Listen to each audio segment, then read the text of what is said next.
Labour روم میں کافی رش تھا اور یہ معمولی بات تھی چونکہ یہ گورنمنٹ کا اسپتال تھا، لہٰذا رش ہونا معمول کی بات تھی۔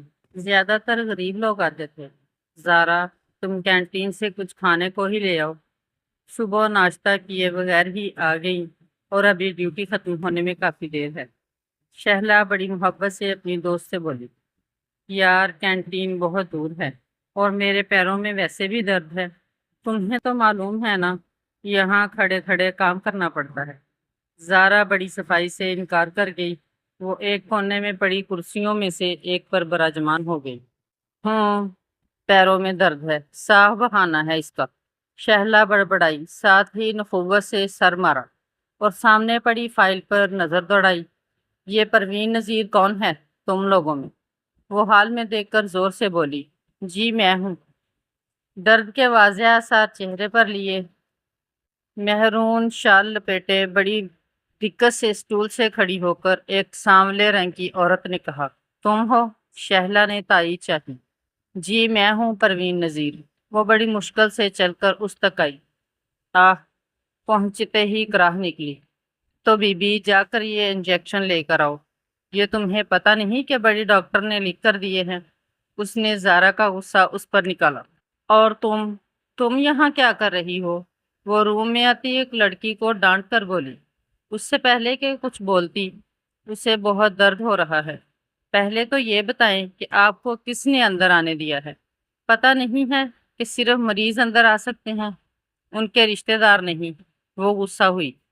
معلوم ہے ڈاکٹر، لیکن میری بیٹی سے کھڑا نہیں ہوا جا رہا، اس لیے آئی ہوں۔ وہ پریشانی سے بولی، بی بی یہاں سب ہی عورتیں اسی حالت میں ہیں، تمہاری بیٹی کوئی انوکھی نہیں ہے، چلو جاؤ اب اور اسے یہاں چھوڑ دو تم۔ شہلا بدتمیزی سے بولی۔ وہ بیچاری اپنی بیٹی کو حوصلہ دینے لگی، پوروا بیٹا گھبرانا نہیں، بس تم وہ آیات پڑھتی رہنا جو میں نے تمہیں بتائی ہیں، اچھا میرا بچہ؟ وہ اس کو پیار کر کے چلی گئی۔ وہ بیچاری وہیں دروازہ تھام کر کھڑی ہو گئی۔ ڈاکٹر نے اسے باہر چلنے کا کہا تھا اور وہ بیچاری پچھلے 4 گھنٹوں سے باہر چل رہی تھی۔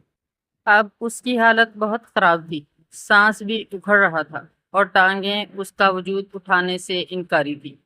درد کا یہ عالم تھا کہ وہ اپنے دوپٹے کا کونا منہ میں دبائے ہوئی تھی کہ کہیں چیخیں گونجنے نہ لگیں۔ اللہ رحم! پیٹ میں مروڑ اٹھا تو وہ کراہی، یہاں آ جاؤ۔ پاس بیٹھی نرس سے اس کا سفید پٹا چہرہ دیکھا نہ گیا اور اسے اپنی جگہ دے دی بیٹھنے کو۔ تھینک یو، وہ بامشکل مسکرائی۔ پہلا بیبی ہے؟ نرس اس کا دھیان بٹانے کو بولی۔ جی، عروا نے کہا۔ کوئی بات نہیں، ایسا ہوتا ہے، آپ پریشان نہ ہوں۔ نرس نے ہمدردی کی۔ اسے معصوم سی صورت والی لڑکی بہت اچھی لگی، پڑھی لکھی، سلجھی فیملی والی لگ رہی تھی وہ۔ اللہ اللہ، رحم میرے مالک رحم!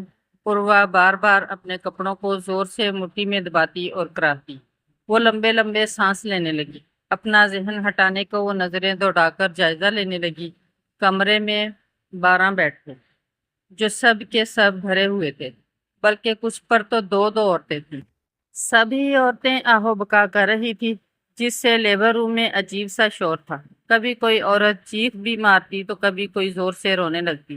وہاں کا ماحول عجیب سا ہو رہا تھا۔ سسٹر ثنا، تم اس 3 نمبر والی کو اندر والے روم میں لے جاؤ، شہلا نے ایک نرس سے کہا، جو حکم کی تکمیل کرنے لگی۔ عروا کو بیٹھے گھنٹہ ہونے کو آیا تھا اور اسے لگ رہا تھا کہ اس کا سانس بند ہو رہا ہے۔ ایک ہاتھ میں اس کی فائل تھی جو وہ توڑ مروڑ رہی تھی۔ تکلیف کے باعث اس کی آنکھیں برس رہی تھیں۔ شہلا، یار اس پیشنٹ لڑکی کو چیک کر لیتے ہیں، مجھے اس کی حالت ٹھیک نہیں لگ رہی، ڈاکٹر فریحہ نے کہا۔ یار میں نے کیا تھا چیک اسے، ابھی اس کی ڈیلیوری میں ٹائم ہے، وہ نظر انداز کر گئی۔ فریحہ نے زارا کو دیکھا، آگے سے اس نے کندھے اچکا دیے۔ ڈاکٹر فریحہ، آپ کو ڈاکٹر سمرین نے بلایا ہے، نرس نے آ کر کہا تو وہ اٹھ گئی۔ عروا کی برداشت نے جواب دے دیا تھا۔ وہ اٹھ کر بیڈز کا سہارا لے کر بمشکل ڈاکٹرز کے پاس آئی۔ ڈاکٹر پلیز فار گاڈ سیک مجھے ایک بار تو چیک کر لیں، میرا سانس بند ہو رہا ہے، عروا نے رک رک کر کہا اور ساتھ ہی پڑی کرسی پر بیٹھ گئی۔ شہلا اور زارا جو خوش گپیوں میں مصروف تھیں ایک دم چونکی۔ اف توبہ ہے، شہلا چلائی۔ تمہیں کس نے کہا کہ یہاں بیٹھو تم؟ اف پتہ نہیں کیسی گندی مندی حالت میں یہاں بیٹھتی ہیں یہ، وہ نخوت سے بولی۔ اور وہ شرمندگی سے اٹھ گئی جیسے اس سے کوئی گناہ ہو گیا۔ وہاں بیٹھ کر سب ہی لوگ اس طرف متوجہ تھے۔ ماربل کا فرش تھا جس پر ابھی ٹاکی لگی تھی، وہ گیلا تھا، اس پر پھسلن ہو رہی تھی اور وہ بمشکل خود کو سنبھال پا رہی تھی۔ ایک تو تمہاری سمجھ میں نہیں آتا، جب کہا کہ 6 گھنٹے سے پہلے اپنی شکل نہ دکھانا تو پھر کیوں بار بار آ جاتی ہو پریشان کرنے؟ شہلا کسی جاہل انسان کی طرح اس پر برس پڑی۔ ڈاکٹر پلیز، 6 گھنٹے تو ہو چکے ہیں، آپ بے شک ٹائم نوٹ کر لیں۔ اور وہ بمشکل بول رہی تھی، اس نے دونوں ہاتھوں سے کرسی تھامی ہوئی تھی۔ ہمیں پتہ ہے بی بی، تم اکیلی نہیں ہو یہاں، سمجھی نا؟ ہم نہیں کہتے کہ بچہ پیدا کرو، اب کر رہی ہو تو مزہ بھی چکھو اس کا۔ پلیز ڈاکٹر، تمیز سے بات کریں۔ اور وہ حیرت سے اس ڈاکٹر سے بولی، بی بی ہمیں تمیز سکھانے کی ضرورت نہیں ہے، اب جاؤ یہاں سے۔ وہ دھتکار کر بولی اور وہ گرتے گرتے بچی۔ وہ بیچاری اپنا سا منہ لے کر پلٹ گئی۔ ڈیوٹی چینج ہوئی تو اگلی ڈاکٹرز آ گئی۔ شہلا اور زارا ابھی ادھر ہی موجود تھیں، انہیں مس ذکیہ نے ہیلپ کے لیے روک رکھا تھا۔ نئی ڈاکٹرز نے آ کر سب کو چیک کیا۔ جب وہ عروہ کے پاس آئیں تو وہ نیم بے ہوش تھی۔ ڈاکٹر سمیرا، اس پیشنٹ کو دیکھیں، نرس جلدی کرو، اسے اندر لے کر چلو، ڈاکٹر کلثوم چلائیں۔ عروہ کی حالت بہت خراب تھی، وہ کافی سیریس کنڈیشن میں تھی۔ شہلا نے زارا کو دیکھا، پریشان وہ بھی ہوئی۔ ایمرجنسی میں عروہ کا آپریشن کرنا پڑا، صحیح ٹائم پر ڈیلیوری نہ ہونے کی وجہ سے اس کا بچہ مر گیا۔ عروہ ہوش میں آئی اور اسے معلوم ہوا تو وہ چیخ چیخ کر رونے لگی۔ اسے ویل چیئر پر بٹھا کر جب واپس لے جا رہے تھے تو اس کا سامنا شہلا سے ہو گیا۔ وہ زخمی شیرنی کی طرح اسے دیکھ رہی تھی۔ پل بھر کو تو شہلا بھی گھبرا گئی۔ عروہ کی آنکھیں درد و غم سے بھری ہوئی تھیں۔ اس کی گود میں اس کا مردہ بچہ تھا جسے وہ سینے سے لگائے ہوئے تھی۔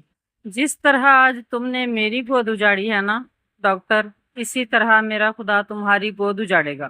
میری بد دعا ہے تمہیں، تمہاری گود کبھی آباد نہیں ہوگی۔ وہ رونے لگی۔ وہاں موجود سبھی لوگوں کو سانپ سونگھ گیا۔ شہلا منہ کھولے کھڑی تھی، زارا ابھی ہکا بکا تھی۔ چلیں امی، وہ بولی۔ کمرے میں چیم گوئیاں ہونے لگیں۔ شہلا ابھی تک سکتے کی حالت میں تھی۔ اس نے کئی گودوں کو اجڑتے دیکھا تھا مگر کسی نے بھی کبھی ایسا کچھ نہیں کہا تھا۔ شہلا اس واقعے کے بعد کئی دن تک ٹھیک سے سو نہیں پائی اور اسپتال میں بھی باتیں ہوتی رہیں۔ پھر وقت کی دھول نے سب کچھ بھلا دیا۔ شہلا کی شادی کو 6 ماہ ہوئے تھے کہ اللہ نے اس کی دعا سن لی اور اسے خوشخبری ملی۔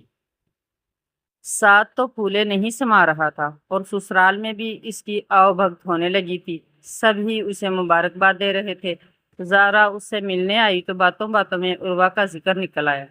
یار اللہ کا شکر ہے کہ تمہیں گڈ نیوز ملی، ورنہ مجھے تو ڈر تھا کہ کہیں تمہیں اس پیشنٹ کی بد دعا نہ لگ جائے۔ شہلا کے منہ میں بسکٹ جاتا جاتا رک گیا۔ پلیز زارا، منحوس باتیں نہ کرو، میری اتنی بڑی خوشی ہے، اور ویسے بھی ہماری کیا غلطی تھی؟ وہ اترا کر بولی۔ یار اب ایسے بھی نہ کہو، یہ تم بھی جانتی ہو اور میں بھی کہ تمہارا اس دن کام کا موڈ نہیں تھا، لہٰذا تم بس ٹال رہی تھی سب ہی کو کہ ڈیوٹی ٹائم ختم ہو اور کیسز بعد میں آنے والے دیکھنے۔ تم نے جان بوجھ کر وہ کیا تھا اور کم از کم تم مجھ سے نہیں چھپا سکتی، زارا نے صاف کہا۔ اچھا بس اب، اور ویسے بھی بد دعا ایسے نہیں لگا کرتی۔ وہ ٹالنے لگی یا شاید خود کو دلاسا دینے لگی۔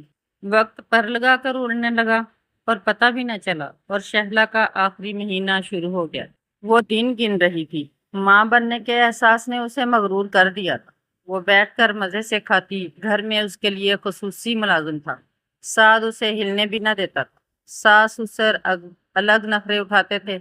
گھر کی پہلی خوشی تھی اور وہ کسی مہارانی کی طرح دن گزار رہی تھی۔ وہ خود بھی ڈاکٹر تھی، لہٰذا اپنا خیال خوب رکھ رہی تھی، مگر جو ہونا ہو وہ تو ہو کر رہتا ہے۔ آج اسے چیک اپ پر جانا تھا۔ سعد کب سے اس کا انتظار کر رہا تھا باہر لاؤنج میں۔ وہ لپسٹک لگا کر، کانوں میں ایئر رنگز پہن کر اچھی طرح تیار ہو کر آئی۔